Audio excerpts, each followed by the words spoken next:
The trouble started the day I rolled up in my freshly waxed, navy blue pickup, a '92 Chevy, not flashy, not lifted, just clean, reliable, and mine. I'd just moved into the neighborhood 2 weeks earlier. Quiet cul-de-sac, decent neighbors, overpriced HOA with a reputation for being a pain. I figured if I kept my yard trimmed and didn't blast music past 10, I'd be fine. That was before Edith Baxter showed up. Edith was the HOA president, early 50s, tight blonde bob, the kind of woman who wore pastel cardigans like armor. She cornered me while I was unloading a few toolboxes from the back of my truck. "Mr. Sutton," she said, arms crossed like she was holding the world together with that pose. "This vehicle violates our neighborhood aesthetic standards." I blinked. "What does that even mean?" She tapped a laminated paper in her folder like she was holding the Constitution. "We discourage commercial-looking vehicles in driveways. It lowers property values. You'll need to keep your truck in the garage or park it off-site." I laughed, thought she was joking. "It's a personal vehicle. I'm a carpenter, not a construction crew. It fits in my driveway and it's registered and insured. There's nothing illegal about it." "That may be," she sniffed, "but we have rules for a reason. I'll be issuing a formal notice." I watched her walk away like she'd just won a war. The next morning, there was a bright orange violation sticker slapped on my windshield. My truck hadn't moved an inch. I peeled it off and tossed it in the trash. Then came the fines, $50, then $100. I appealed, denied. I requested a board meeting. Edith rescheduled it, twice. When I finally got my 5 minutes to speak, she cut me off halfway through and said, "We're not here to debate taste." That's when I decided if she didn't like my truck so much, I'd give her a closer look. The HOA office was located at the front of the neighborhood, next to the clubhouse. There were 3 reserved parking spots out front. One of them had a shiny gold plaque, reserved for HOA president. The next morning, I pulled in early, backed my pickup neatly into Edith's spot and walked the half-mile back home. Left it there all day. The next afternoon, there was a note under my wiper. "This is private parking. You are not authorized to park here. You will be towed." I parked there the next day, and the next. On the 4th day, Edith was waiting for me when I dropped by to switch out a tape measure I'd left in the glove box. "You can't keep doing this," she snapped, her voice higher than usual. "That spot is reserved. So's my driveway," I said, "and I pay for it, unlike this one. This is harassment." "No, Edith, harassment is slapping fake violations on someone's personal vehicle just because you don't like how it looks." She went red in the face and stormed back into the office. I waved at the security camera on the corner of the building. I wasn't moving that truck. Not until someone started playing fair. By the end of the first week, Edith wasn't hiding her frustration anymore. I'd started keeping a little folding chair in the bed of my truck, just so I could sit and sip coffee for 20 minutes every morning before walking back home. Her office had windows facing the lot, and I knew she could see me. She started showing up earlier, parking in the visitor spots instead. Her car, a silver BMW coupe, always looked like it had just left a showroom. I'd heard from a neighbor that she cleaned it herself every other day. The HOA rules she clung to were starting to unravel under their own weight. Residents I barely knew began waving as they passed. One guy from 3 doors down, Dave, leaned out his car window and said, "About time someone stood up to her." I kept my replies short and polite. No point in making enemies of anyone who might be useful later. I'd already started documenting everything: photos, timestamps, even backing up HOA emails I'd received. I wasn't planning on losing this fight. I just hadn't decided how far I'd take it yet. That decision came the following Tuesday. I came home from work just after 6. The air still held the heat from the day and my shirt clung to my back. I turned onto my street and stopped cold. My truck was gone. At first, I thought maybe it had been towed, but there was no sign, no notice on my door, no voicemail. I checked with the towing companies in town. Nothing. It wasn't until I pulled up the feed from the camera I'd mounted above my garage that I saw what happened. At 2:47 in the afternoon, a white service pickup with no markings pulled into the HOA lot. A man in khakis and sunglasses got out, opened the driver's side door of my truck using a Slim Jim, slid behind the wheel, and drove off like it belonged to him. I watched the whole thing, my fists clenched tight. No flashing lights, no uniform, no paperwork. Just a guy stealing my truck in broad daylight. And Edith, standing off to the side, arms folded, watching it happen. I printed the footage and drove straight to the police station. The officer at the front desk, a middle-aged guy with tired eyes and a nameplate that read Rodriguez, watched the video silently. "You said you didn't authorize a tow?" he asked. "No, and there's no record of one." "I called every company in a 30-mile radius." He nodded, then leaned back in his chair. "Looks like vehicle theft, and if she arranged it, that's conspiracy, possibly impersonating an officer depending on how they pulled it off." I filed a report. They took copies of the footage, my registration, and the emails I'd received from the HOA threatening towing if the issue persisted.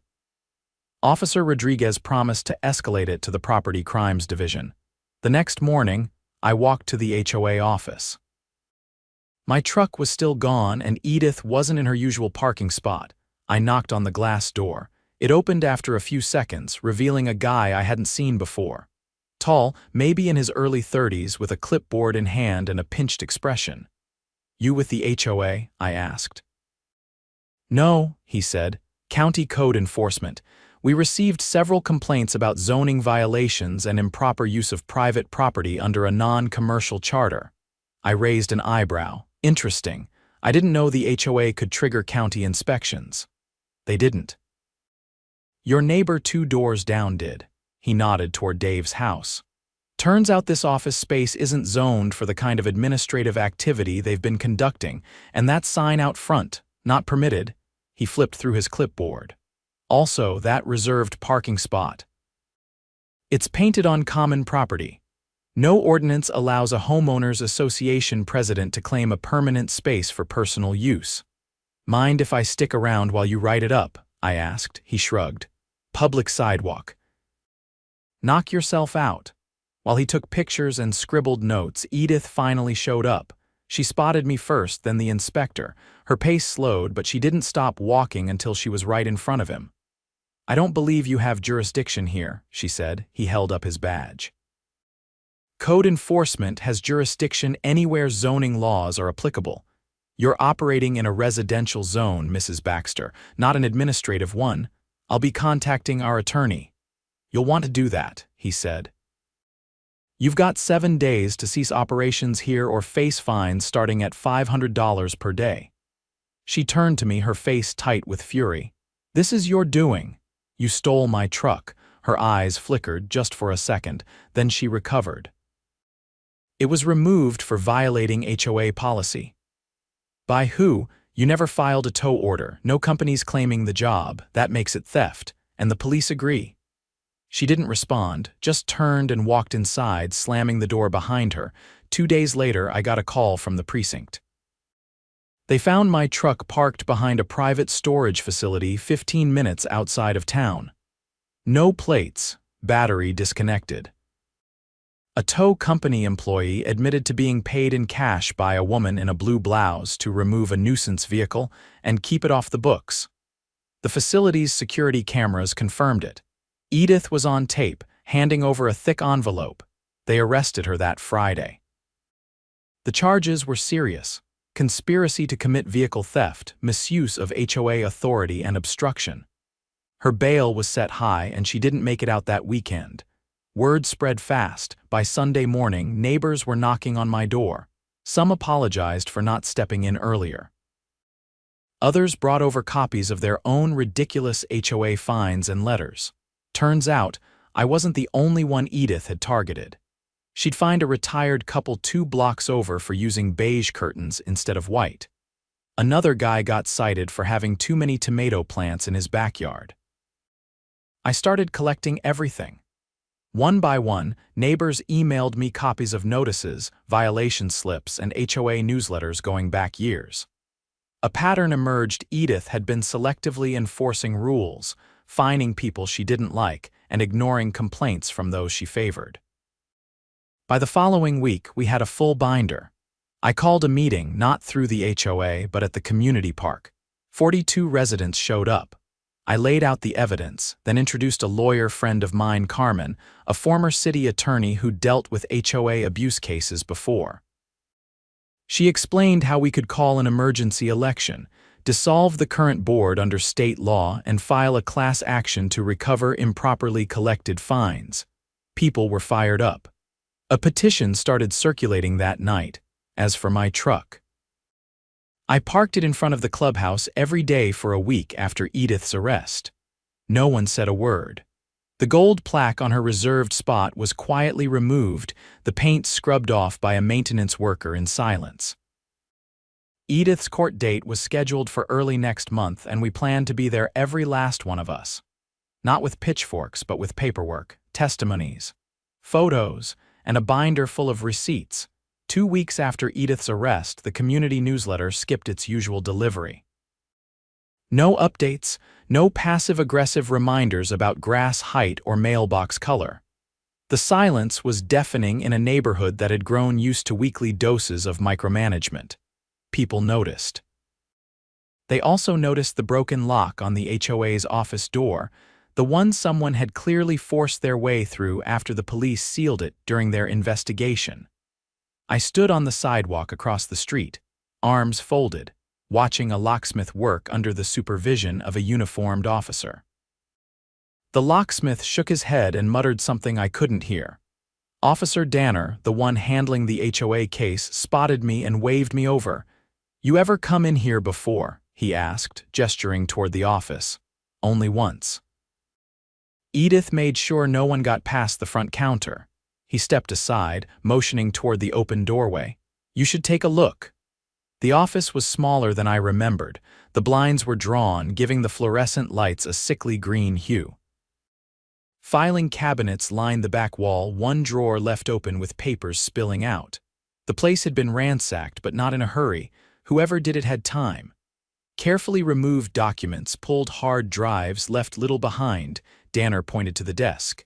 "We found a burner phone in the drawer. Texts between your HOA president and someone listed as M. They talk about cash payments, towing arrangements, and something called Phase 2. You know anything about that?" "Absolutely not," I said. "But if there's a Phase 1, I don't think it was just about my truck." He nodded slowly. "That's what we're thinking too." That afternoon, Carmen invited me to her office downtown. She'd been combing through the HOA's public financial filings, and what she found was worse than anyone expected. For the past 4 years, the HOA had been collecting maintenance fees for a set of upgrades that never happened: new pool filters, updated security cameras, even a clubhouse renovation that existed only on paper. They funneled nearly $94,000 into a capital improvement reserve, she said, flipping through the spreadsheets. "But the reserve account doesn't exist. It's just a line item. Every year the number goes up, but there's no corresponding account in any of the bank records." I leaned forward. "So where's the money?" "That's the kicker. We followed the paper trail, 2 shell companies, Sunrise Developments and L&F Property Services. Both registered to a mailbox in a strip mall 3 towns over. And guess whose name is on the original filings?" I didn't answer. "I didn't need to. Her sister," Carmen said. "And her niece." Edith funneled thousands in fake vendor payments to companies owned by her own family. And she used HOA funds to do it. We brought the evidence to the county prosecutor the next morning. It didn't take long for them to act. Subpoenas were issued. A forensic accountant was assigned to the case. The investigation ballooned overnight. By Thursday, Edith wasn't the only one under scrutiny. 2 former board members resigned in the span of a day. One of them, Harold Crane, had been the treasurer for the past 6 years. He'd signed off on every payment. Officer Danner called me again. "You might want to come down here," he said. "We're questioning Crane now. You need to hear what he just admitted." The interview room had a one-way mirror, but they let me sit in the hallway with a speaker. Crane sat hunched over, his hands clasped tight. His voice was shaky but clear. "She said it was for the good of the neighborhood," he said. "She told me the board needed emergency funds for legal protection in case we were sued. I didn't ask questions, I just signed the checks." "Did you know the companies were fake?" the detective asked. "No, not at first." But then the invoices started looking. Copied. The same template, same typos. I confronted her once. She told me to back off or she'd report me for misappropriating funds. Said she'd already filed a complaint with the licensing board about my accounting credentials. I didn't even know there was a complaint until months later. He paused, then added, "I was scared. She didn't threaten people directly. She found ways to ruin them, quietly." I left the station with a knot in my stomach. This wasn't about parking spots or curtain colors anymore. Edith had built a power structure, and no one had stopped her for years because she didn't need to raise her voice to destroy someone. She just needed paperwork. The emergency election was held the following week. Carmen facilitated it with 2 neutral election monitors from the city's mediation board. We held it at the local high school gymnasium to accommodate the crowd. Over 100 residents showed up. It wasn't just about replacing the board anymore. It was about cleansing the entire system. I ran for a seat reluctantly. I didn't want the job, but Carmen insisted we needed someone with a spine and a long memory on that board. I won by a landslide. Dave was elected vice president.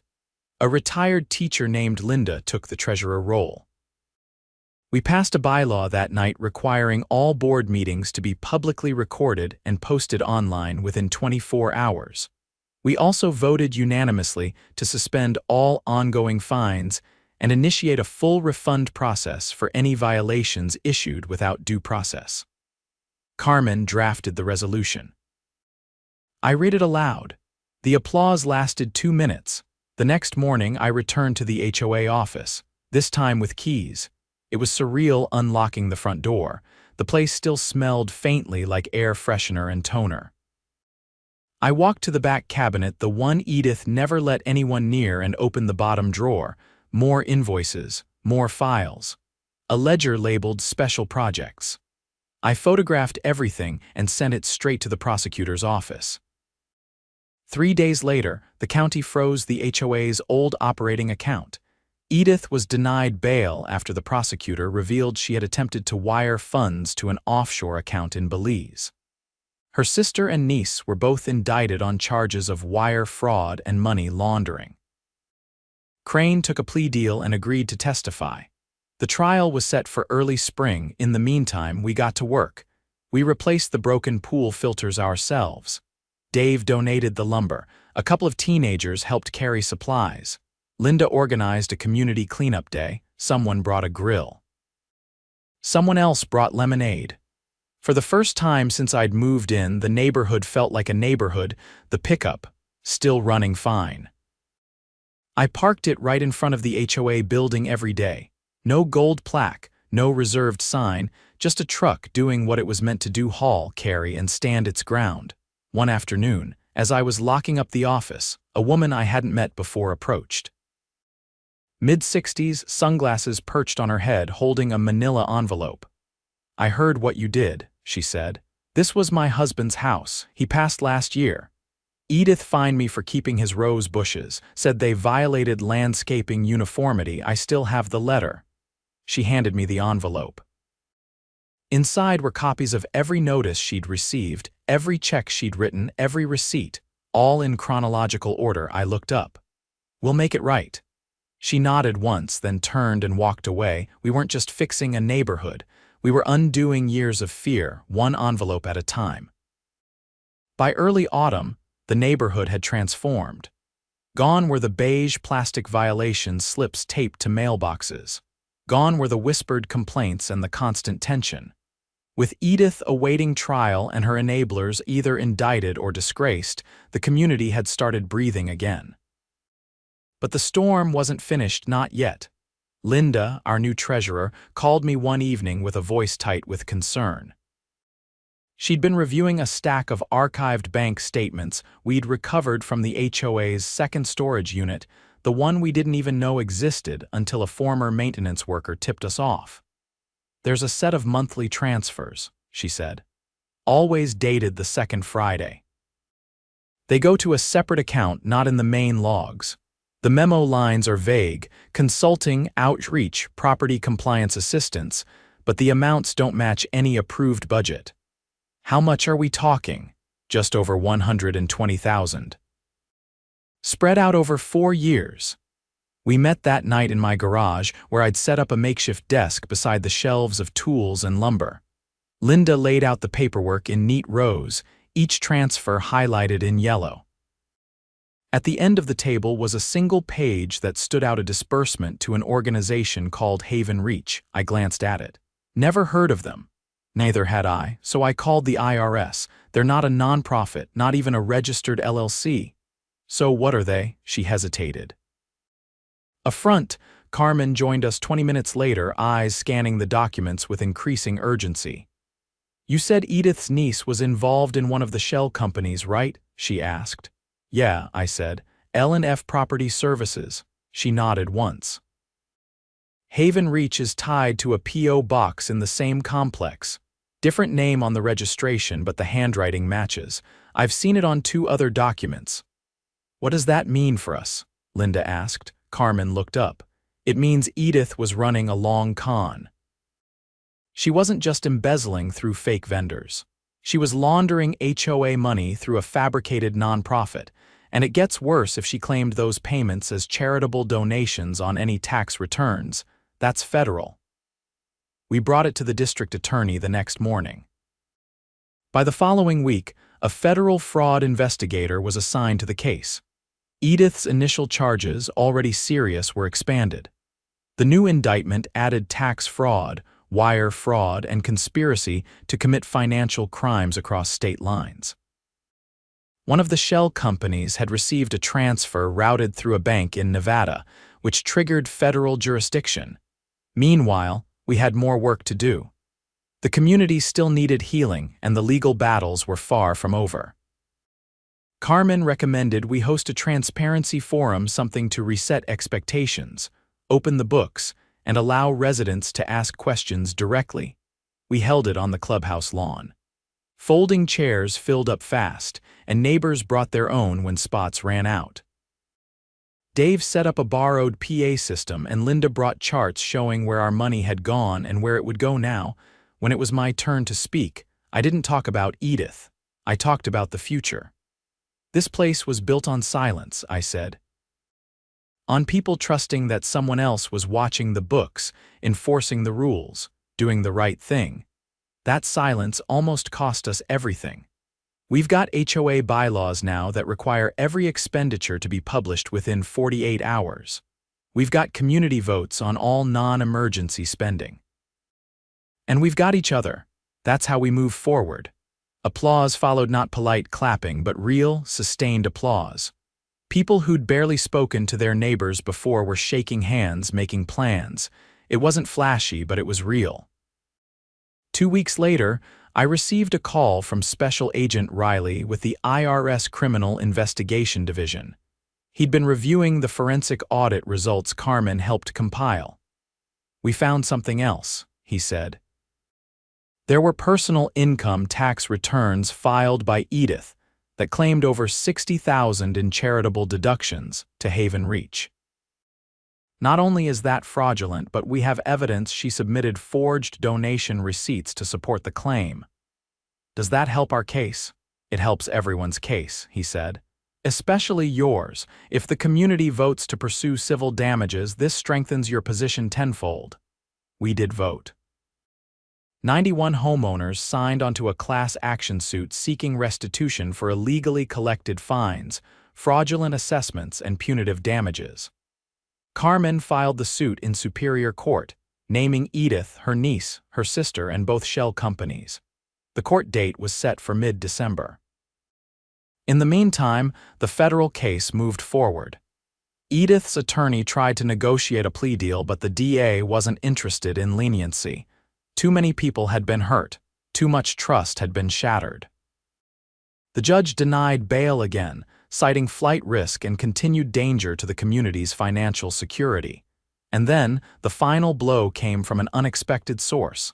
A man named Marcus Holtz showed up at the HOA office one afternoon. Early 40s, sharp suit, briefcase in hand. He introduced himself as a forensic title examiner working with a real estate compliance firm. He asked to speak with me and Linda privately. "There's a property deed I need to show you," he said. The document he laid on the table showed a transfer of a half-acre parcel adjacent to the neighborhood's greenbelt. It had been designated for community use on the original development plan's walking trails, maybe a small garden space. But 2 years ago, it had been quietly sold. To who? I asked. He flipped the page. To Haven Reach, sold for $1. No permission, no vote, no disclosure, he nodded. Illegal on every level. We filed an injunction immediately. The court froze the deed transfer and the property was returned to the HOA's ownership under a fraud clause. The judge called the sale an egregious abuse of fiduciary duty. By the time Edith was sentenced, the courtroom was packed.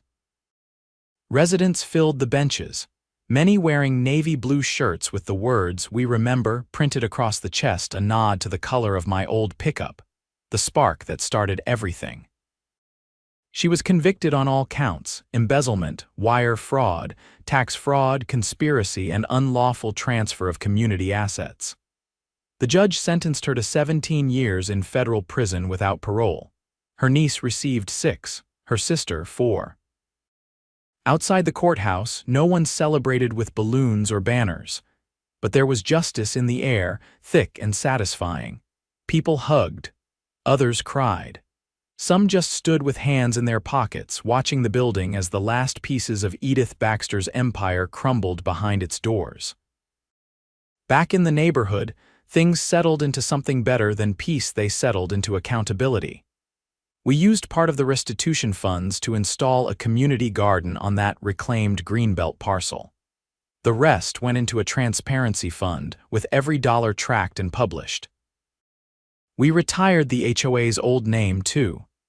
The new board voted unanimously to dissolve the former charter and re-establish under a residence council model.